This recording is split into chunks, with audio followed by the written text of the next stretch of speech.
Hello again and welcome to the Guns Magazine podcast. I'm your host and the editor of Guns Magazine, Brent T.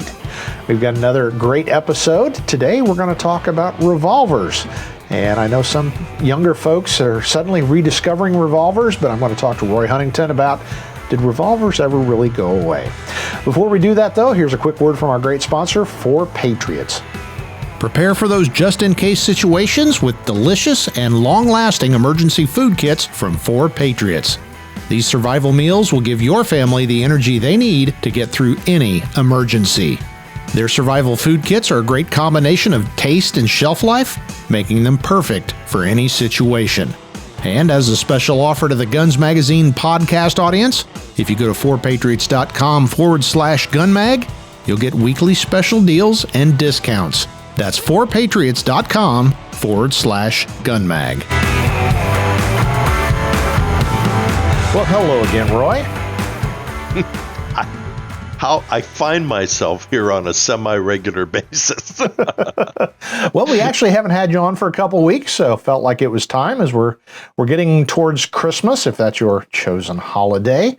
As you can see, if you're watching on YouTube, I've got my friends over my shoulder wearing their Santa hats and scarves, courtesy of my wife. So we'll have a good time talking today. And I just got back from a media event up in Wisconsin, and with some younger influencery kind of people, and that's always interesting to crotchety old, I can say fart, crotchety old farts here on the Guns Magazine podcast. And it was funny because I was talking to Roy about topics, and he mentioned that somebody had recently said something to him about revolvers. And I said, well, that's interesting because I just had a dinner table conversation with some of my fellow media folks, and some of the younger guys got on this topic of revolvers. Have you seen these things? You put the bullets in and they rotate, and there's all kinds of cool calibers. And I had to laugh, a bitter barking laugh, because they really had, revolvers had finally entered their consciousness, I guess is the best way to put it. So I'm going to throw this out to you, Roy. Did revolvers ever really go away? You know, I think it's hysterical because every generation thinks they invented something. Exactly. You know, and I noticed the group of shooters whose first gun was a Glock, you know, the revolvers are pretty much off their radar. Yep. You know, I don't know, it's like they don't know anything about it, so they're not interested in it rather than seeking it out. Yeah. And I think there's a lot of that goes on with these younger shooters. They don't seem to have the same drive that we older guys did when we were kids about anything shooting was interesting. Right. You know, I mean, your neighbor have a 16 gauge shotgun. We wanted to see it. You know, tell us about it. Can we shoot it? You know, and it really didn't matter what it was. If it was sort of guns and shooting and bullets and ammo, and we were interested in it, you know, but today, gosh, you know, unless it's Glocky polymer-y, AR-15-y, you know, cool, rad, tactical looking rifles with stuff hanging on them, a lot of them, not to generalize, but a lot of them just don't see the other 95% of the shooting world. Yep. You know? And I think it's a prophecy that I've talked about for a while here at my post high atop Guns Magazine. It has been something that when you talk about, you know, old bolt actions or revolvers, things like that, younger shooters just weren't interested. But what I've been seeing, and this is anecdotal, it is not, I can't prove it data-wise, but what I've seen is when a shooter gets to a certain point that he's kind of getting bored with them, and let's be honest, black rifles, black striker 9s get pretty boring pretty quick, at least in my viewpoint. They're all kind of the same, and they're all kind of about the same. And once you reach that point where it's like, okay, I've got all these Glocks, I've got all these ARs I've built in a couple of different calibers, where do I go from here? And that's where I start seeing the younger generation of shooters going, what's this Portuguese Mauser thing that I've always ignored that I'm seeing now in the pages of Guns Magazine? Or, you know, the classic 1911, a custom 1911, or the revolver. And that's been pretty gratifying, when I occasionally get those letters of folks going, there's a whole world of shooting out there beyond black plastic. So that's, I think it's wonderful. And I think you're right. When I was editor of American Handgunner, people would always say, well, aren't all your readers dying off? They still say that. I know, but they were not. See, in other words, our subscription base is the same as it's always been. It's exactly where we want it to be. Yep. And so what happens, though, is just what you're talking about, which is the 22-year-old gamer, first-time Glock buyer, gets into, he's 32 now, and he's put together Lego set AR-15s on a few occasions, maybe, and maybe did a Glock 80% frame. And so, like you say, it's like, okay, well, how many 9mm can you shoot before, it becomes not as interesting as it used to be? And then those guys do just what you're saying. They take that first step. They actually read their first John Taffin article and learn that the round guns are kind of fun guns too. And so it's this constant progression. At the top end, the guys age out and die out, but yet the younger guys are getting older, and now they've got 2 kids, and now they've bought their first single shot 22 for their daughter. And so the cycle kind of continues. I had to laugh though. We've been doing a series of short videos on our YouTube channel, and they seem to be really popular. And I did a few on revolvers, and I was reading a comment the other day, and it was from an obvious young guy, and he was saying things like, well, yeah, I guess, these revolvers are sort of coming back into popularity now. But it dawned on me that, and I explained it to him a little bit in a comment, was I said, no, actually, they've never gone away. Yep. It's just, you've just discovered them. Yeah. And to his credit, he came back with another comment. He said, you know what, you're right. I never thought of that before, but I've just never looked at them before.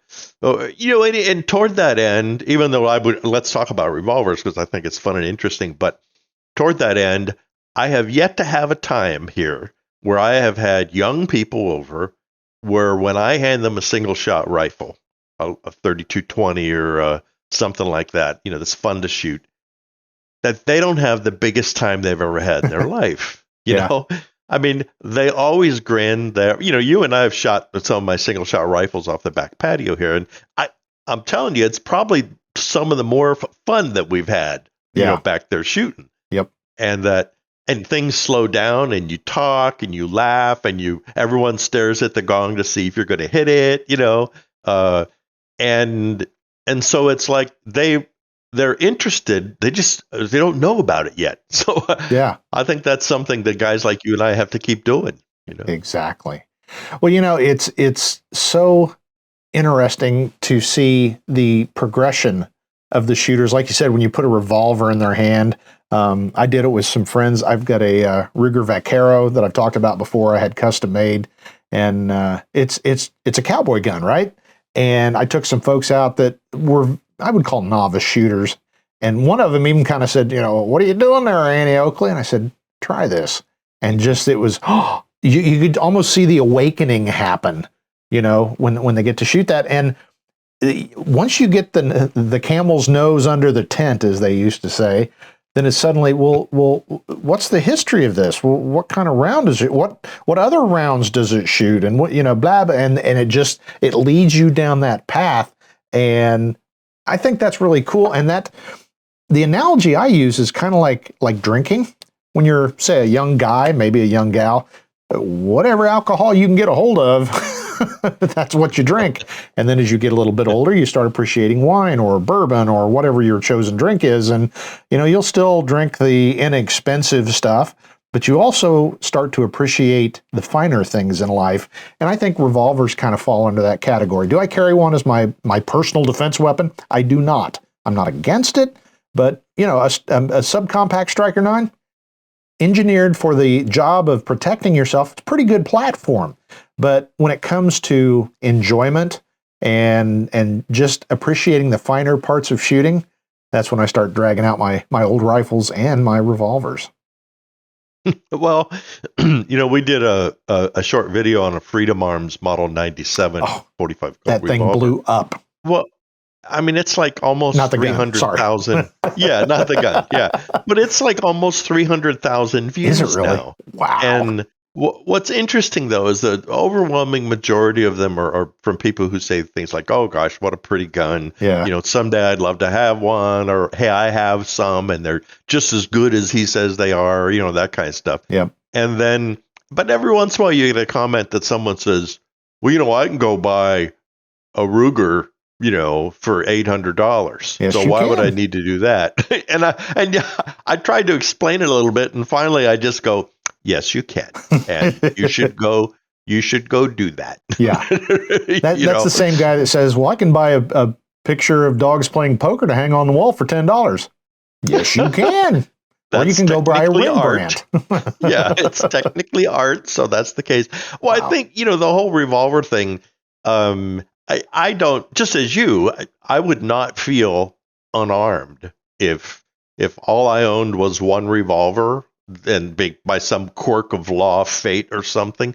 It'd be, no, that's fine. And what it would do, though, is it would refocus our shooting and make us become more competent with it again, Because it dawned on me not too long ago when I was addressing this topic with somebody, was that when you and I carried revolvers in the field as policemen, I mean, you probably did what I did. You have a revolver with 6 rounds, maybe 2 speed loaders. Mm-hmm. I think I carried a box of 50 rounds in my, bag in the trunk for those extended, tower shootouts in Texas or something. But, and I never really felt underarmed, even when we were faced with people who maybe were armed a little better than us. But I think, I know I tried to be really competent with the gun, but the thing that really interested me was that I was writing for Police Magazine at the time, and I was able to see a couple of studies, and then I did my own kind of anecdotal study, and it was the number of rounds fired. And this was right at the change from revolver carrying to semi-autos. So it was like in the mid 80s, a lot of agencies were transitioning to semi-autos then. Yep. And so what I found out, which I suspected, is that when we all carried revolvers, the average police shooting was 2.6 rounds. And as we transitioned to semi-autos, that went up to, it was like almost 8 rounds. Yep. Was the average police shooting, and with really not an increased hit rate, and the success rate wasn't any higher. Mm-hmm. The same percentage of bad guys were being killed or wounded, in both situations. And what I thought was really interesting, in some interviews that I read, the officers were asked, why did you only shoot 2 shots or 3 shots? And almost everybody said the same thing. They said, well, I didn't want to have my gun be empty because I wanted to make sure that I could protect my partner if I needed to. Yep. Or, they were like thinking like that. So, and after that, it was like, how do you turn this thing off? Right? Yeah. Yeah. And so, yeah, I think so that's the difference. I don't know about the training, and maybe this would be a really good topic for Eric or one of the guys from Gunsight for you to have on, and just talk about that kind of mindset, which is, if 2.6 rounds or 3 rounds could do it with a revolver, why do they all shoot 8 and 9 and 10 rounds now? Well, when you were talking about that, think about it. You fire 3 shots from a revolver, most revolvers, you're down 50%. That would take, on some 9 millimeters, it would take you 9 or 10 shots to get to that same spot. So, when you're talking about that, I mean, that enters your mind. I've only got 6 shots, and then it's pretty slow to reload, even though with speed loaders, some guys are pretty quick, but there's no doubt, there's no argument. It's not as fast as swapping out the magazine on a 9 or whatever. So I really do think that you have a mindset that you got to make those rounds count better than, I hate to say guys have a spray and pray attitude with a 9, but it's pretty clear more shots are fired per engagement with 9s than they are with revolvers. And I think it just boils down to that percentage thing of, I've fired 2 shots, I've only got 4 left, so I got to make those hits count. what I was doing this sort of study is I was able to dig up some police shooting videos. And even when the bad guy had a semi-auto and he may have been going pop, pop, pop, pop, pop, pop, pop, it was really interesting because most of the police shootings were there. It was either close in kind of toe-to-toe stuff and the cops would go bang, bang, bang, and we're done now. Yeah. Or if it was a little farther, you would see these cops obviously take aim, and you would see them squeeze off a shot or maybe two shots. Or if there were two cops, there was a shooting in San Diego and it was two cops. And you saw they were both on the side of a building and it was like one or two shots each. And they were very methodical. It was bang, bang, Yeah. The hit ratio was the same. So if somebody's shooting 2.6 shots, they were still maintaining about a 60% hit rating. Yeah. And when it went up to 9 shots or 8 or 9 shots, they were still maintaining about a 60% hit rating. And I know Moss is always, I think it's Moss, he always says, remember, or no, actually it might be Clint Smith. He says there's a lawyer attached to every bullet. Exactly. So if you're shooting 8 shots and missing 4. Yeah. Well, if you've stuck with us this long and you're a younger shooter and you're interested in revolvers, again, let me throw that disclaimer out. We love younger shooters, and there's nothing wrong with a 9mm polymer gun or an AR-15. Not at all. Like I said, I carry them. I know Roy carries them. But if you're a younger shooter and you're suddenly interested in these strange guns that have a wheel in them, what do you suggest, Roy? How should people get into that world first? What's their next step? I think the first thing you do is you find somebody who has one and knows a little bit about them, rather than just leaping off the cliff. Now you could go into a gun store, and my only fear is that the gun store commando behind the counter is going to try to sell you a $1,500 exotic somewhere. You know what I mean? But I think if you find a guy, and it's interesting because a lot of the younger people call us FUDs for Elmer Fudd. Yeah. And they seem to think that that's, almost an insult. And I don't find that to be an insult at all. I like Elmer Fudd. Yeah. He was a hunter and a shooter. And it was so, but if you could find yourself some old guy that's got some revolvers and try a few and shoot a few and see what you think about it, then you go out and buy your first gun. And the first gun I would buy would be something like, a Heritage single action, a Ruger Wrangler single action, something like that, because that lets you go slow, and you learn that manual of arms a little bit, and then from there you could get into your first maybe double action revolver, Taurus, Smith & Wesson Charter Arms, whatever's within your budget. One nice thing about the revolvers is there's usually a good selection of used revolvers in display cases, and so.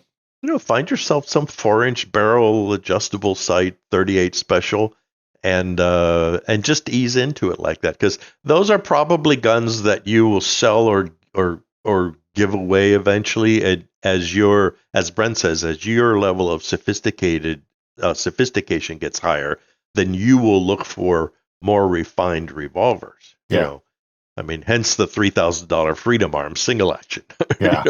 Well, and I think that's part of the problem that I have seen on occasion is younger shooters, especially nowadays, coming from this world of tactical and, high speed, low drag. Okay, I'm going to go to revolver, so I need to start with a 454 Cazul or something like that. And, I say this more and more lately, but slow down, Speed Racer. There is nothing wrong with a 38 special. The cartridges are easy to find everywhere. The recoil is reasonable.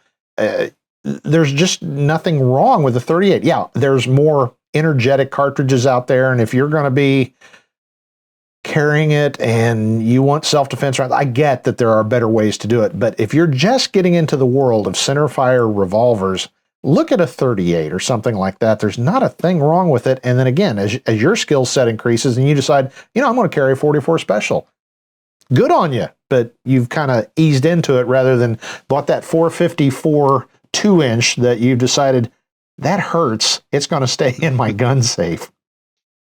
Well, the other thing I think you make a good point about the 38s is that it's a natural door to learning about reloading too. So you buy a 38 special revolver, and then you buy a Lee loader and a pound of powder Yep. and 500 lead bullets, from somewhere, and some primers, and you learn how to do that. And pretty soon you'll find out that's actually really a lot of fun. Yeah. Uh, I gave my 38 special Lee loader that I've had since I was 16. So I can't do the 52 years ago, right? I bought it. And I just gave that to a young man who I helped build a black powder rifle, and Oh, I'm getting wow. him interested in revolvers now. And so it was over the other day, and it had my name written on it that I wrote on it when I was 16 years old or something. And I said, Josh, here, I'm going to give you this, and I'm going to teach you how to do it. And and to his credit, though, he looked at it and he understood what it was about. He said, "This is really interesting to me. I would love to learn how to do this." Yeah. So thank you. But so that's what if you want to get into this, get a mentor and but ease into it. It's like if you want to learn to rebuild engines for a car, you don't start with a big block, 454, Yeah. with everything on it. You take apart a broken lawnmower and and take the head off and learn what a piston is and Yep. learn what a spark plug does and all that kind of stuff. That's what you're going to do, the same thing. So a Heritage, a Ruger, a Charter Arms, just an entry level gun like that. There's nothing wrong with them. As a matter of fact, I just finished a custom work on a Charter Arms 45 Colt, Mm. a Bulldog 45 Colt. Yeah. I did a short video on it. If you're interested, it's in our video shorts. And by the time I was done, I snubbed the hammer and cut the forcing cone and did an action job and polished the trigger and deburred it, kind of did a little melt on it. And now, you know what? It's smooth as any Smith & Wesson I've ever used, and it shoots well. So don't let the more affordable guns scare you away. I think Brent and I were talking about optics. Just about everything you pick up today is good, Mm-hmm. and guns are very much like that. Yep. The Yep. guns are good. And, kind of expanding on that and something you touched on earlier, keep in mind that the art of the revolver is not as widespread as it used to be. I'm the last generation. They handed me a revolver, and learning to reload and just the manual of arms. It's not super technical, but there's a certain way of doing things. And then when you start getting into things like action jobs, used to everybody could do action jobs, and about 90% of them were horrifying, going on criminally liable. And some of those folks are still out there, but now it's more likely folks have even gunsmiths.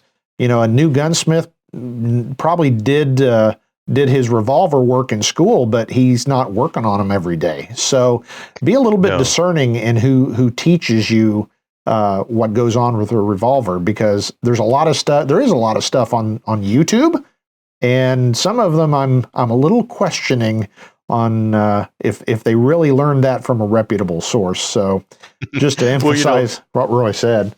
No, you're right, and I think that is a very good thing to remember about revolvers, is that they're not just parts replacement guns like your Glock or your something like that. Because I know a lot of people say, I built my AR-15, right? Or I built my 80% Glock kit or something like that. It's like, well, not really. Yeah. I mean, you're basically assembling a Lego kit, as I said earlier, and you need a few tools and you have to have your wits about you, but pretty much they'll go together, and pretty much anybody I know can put one together, Yep. But if I gave you a box of revolver parts and said, make this gun work, I'm 99% sure you're not going to be able to do that, And so I think for me, that's part of the appeal of them too, is that they are unique. And when you get one that runs well, it's a delight, Yeah. But yeah, they are special. So I know Brent feels the same way. As I encourage it. It's a nice step in another direction in your shooting career. So just think outside the box. There is a lot more. And of course, that then just opens the door to single shot rifles and shotguns and, and Black from then on the powder list, and just varmint rifles, black powder, if you're going to do it, leap into it. You know what we're talking about, Roy? We're talking about gateway drugs here. It's true. Yeah. And that's good. And you know where you can get your fix? Guns Magazine. Gunsmagazine.com. That's right. Now, before we go real quick, I want to share another little story I had from my visit last week with friends from the media. We were having dinner, and this conversation of revolvers and all this. So I said something that, Roy, I want to get your opinion on. I've actually been thinking about this, but I threw this out mainly to get, be a little provocative. And I think it worked because a couple of guys looked at me horrified. Another couple of guys went, huh. But I've been really, you go through phases and cycles, and I've really been into Frank Hamer and his career. And, he's best known for terminating the career of Bonnie and Clyde. But man, he did a lot of stuff. He was a true gunslinger in every sense of the word, and really interesting character. But I've been, reading up on him, reading more resources, and I can't think of off the top of my head, but the gun he carried wasn't Old Betsy, was it? But he carried a single action as his. It was an engraved single action. Yeah, and that was literally, he didn't carry, he used 45s and things like that. The 1911 was certainly around being used, but his personal weapon was a single action, I believe it was a Colt Peacemaker. And so that's what I was, he named it, I can't think of it, but that's what I told those guys. I said, I've been thinking about going old school. I may go with a 4-inch single action. And guys looked at me like, what? I said, I did the whole, Hamer thing. I don't think I would walk into inner city, main. I wouldn't go to downtown San Francisco, assuming you could even carry a gun there, armed with my 4-inch single action. But in certain cases where the likelihood is less that you're going to be involved in a crazy gun battle, I think that'd be pretty cool to say you were carrying a 4-inch single action.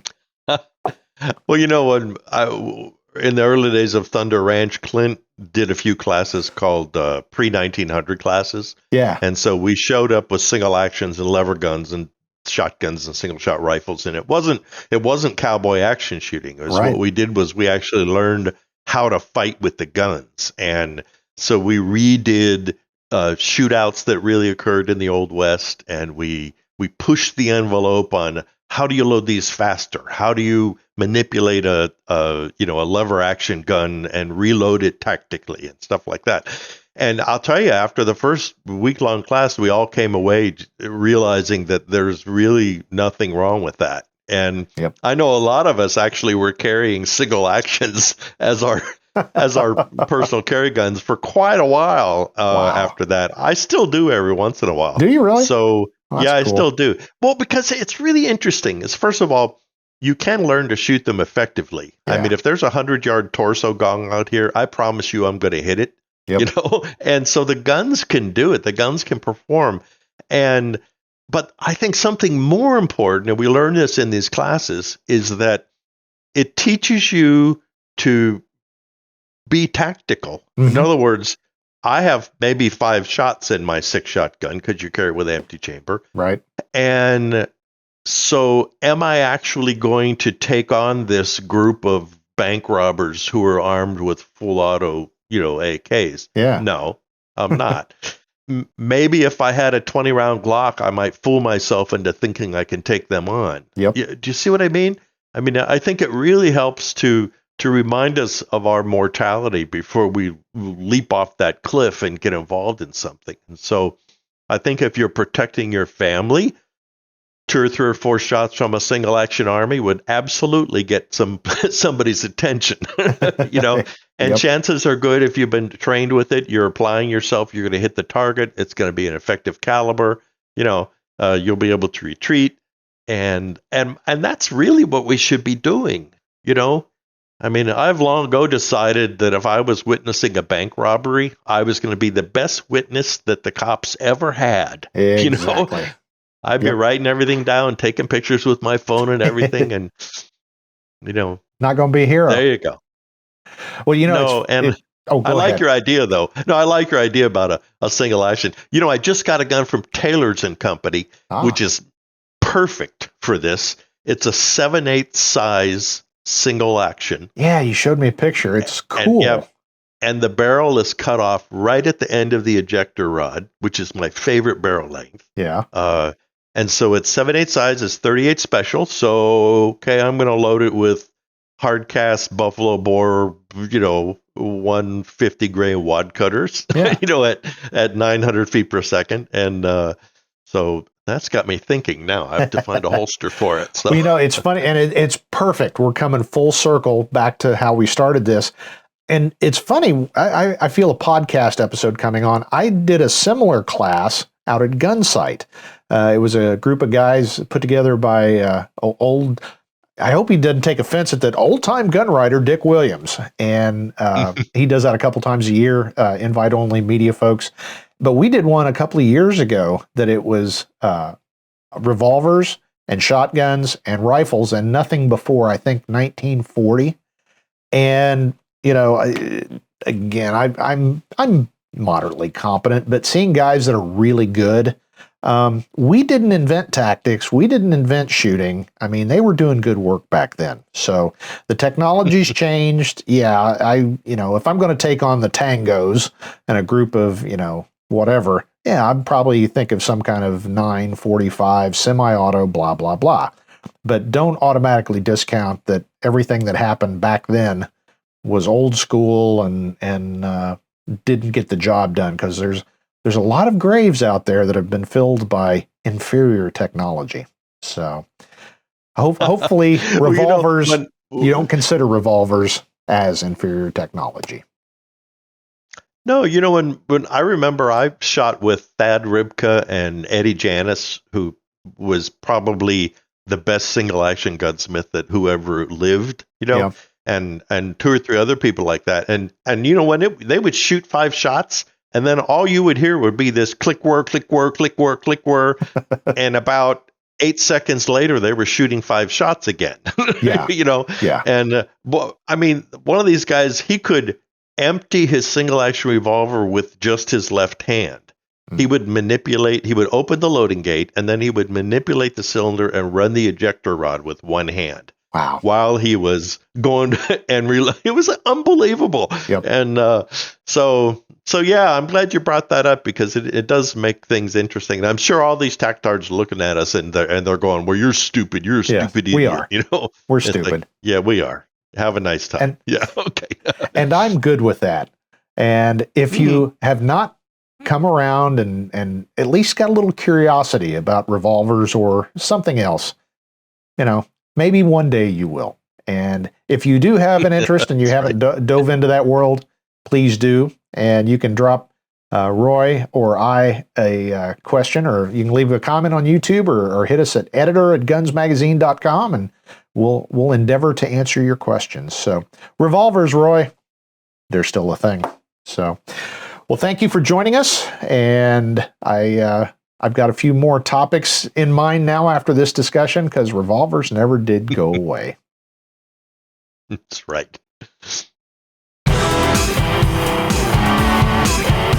As always, it was great talking to Roy Huntington, and hopefully our chat gave you some wheel gun fever. Before we go, I'd like to remind you to check out our great sponsor, 4 Patriots. If you go to 4patriots.com/gunmag, you can see all the latest deals and discounts for your preparedness needs and supplies. That's the number 4, the word patriots.com/gunmag for special deals for the Guns Magazine podcast audience. Well, that's it for this episode of the Guns Magazine podcast. On behalf of all my co-workers here at FMG Publications, I'm Guns Magazine editor Brent T, reminding you, now get out there and get shooting.